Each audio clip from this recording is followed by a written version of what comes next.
Yo, what's good, Chris Lamar? Yo, thanks for clicking on the button, the video. We about to flow.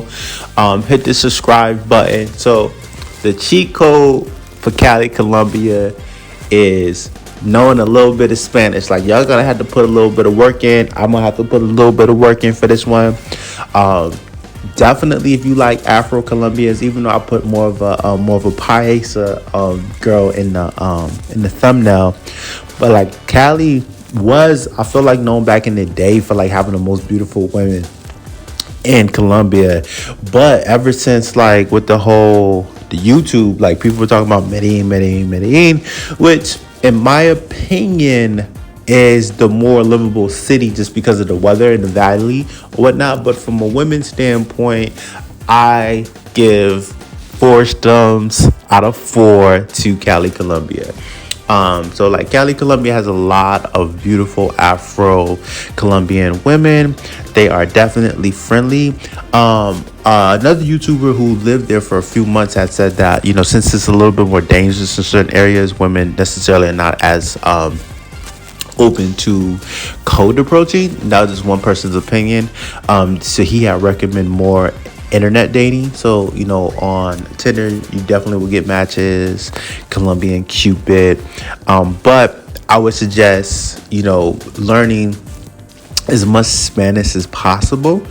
And if you don't know Spanish, I would suggest, if you're going to be down there for more than a couple of days, going to a language exchange if they have one open, to meet girls that can speak some English, that's learning English and whatnot. But like the cheat code for Colombia is just learning Spanish. So shout out to BMT Black Man Travel. They talked about this on a live stream this week.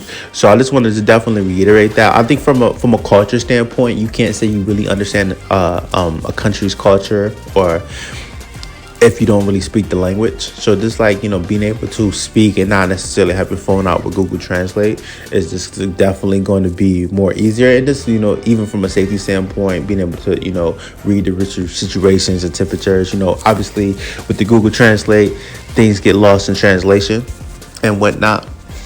So, and I think that, like, sometimes if you're going to be more serious and, dating, a girl long term and meeting her family, it'll be a little bit more easier. Because we can just guarantee, like, her parents most likely don't speak English. There's going to be multiple family members that don't speak English.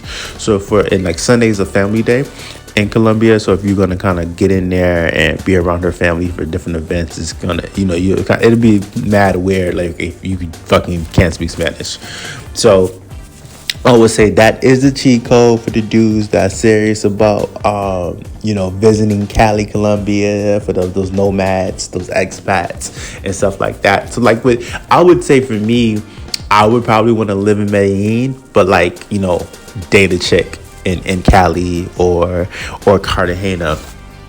You know what I'm saying? Not to disparage any chicks from Medellin, because there's Afro Colombians in Medellin as well. It's just not the majority like it is in some other places. But Cali, and then a date tip, just go salsa dancing. Everyone down there loves the salsa dance.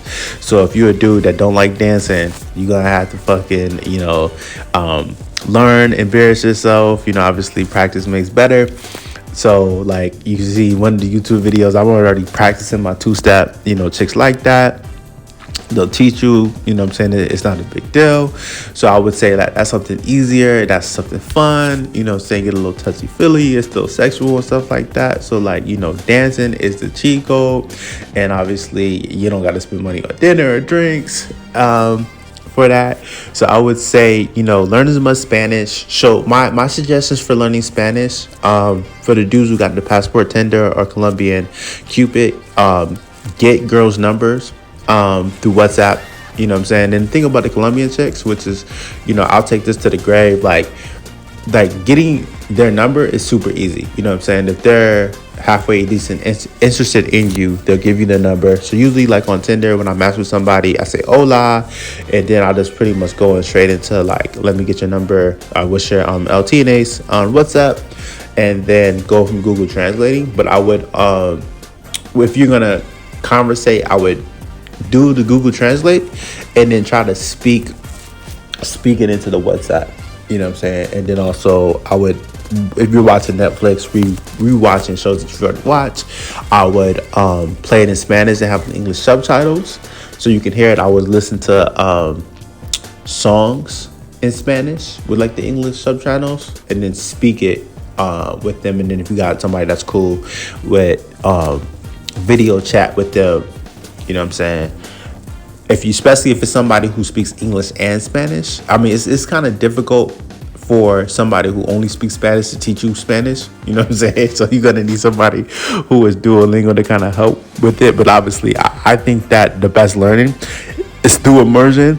So listening to music, watching TV shows, and then actually speaking it. Because obviously the Colombian girls have nothing better to do but talk to you guys. So, you know, so I feel like even if they're at work, they're like texting all day. So I would get them on the video chat and talk to them, so you can practice your Spanish and stuff like that and try to get your vernacular up. Because obviously you got to be able to understand what people are saying. So you got to get your vocab to at least probably, like, I would say 500 words as quick as possible. So if somebody says a sentence, you can understand the gist of what they're saying and whatnot. That would be my suggestion. Because some people would say like, oh, do Duolingo. But to me, like, you're not hearing it like that. And it's like, oh, what's grape and what's sugar and this is how you say bed and house and stuff like that. To me, I don't necessarily learn like that. So some people like to say that's the end all be all, but I know everyone's learning styles is a little bit different. But I think that the people who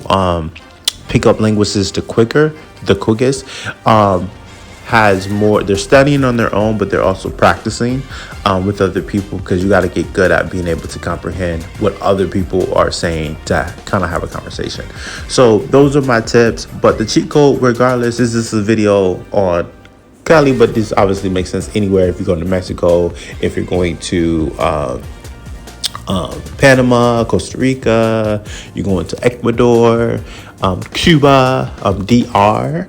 You know, obviously, like in the Dominican Republic, I feel like more people speak English, so you can kind of get away with not knowing Spanish. But if you go into Colombia, you are definitely going to need Spanish. When I was in Medellin, the majority of people only spoke Spanish. So that is fact. So that's the cheat code. You know, the jury's out. A lot of, you know, my friends, they want to be on that lazy shit, and they want to use the Google Translate, but it's not as pure. So like for dudes that's looking to kind of get, you know, more upper echelon chicks that have more things going for them, they're gonna probably need to you know, learn some Spanish. I think it's definitely good manners here in their country, and I think that you will go very, very, very far and trying to at least make that effort. Over and out.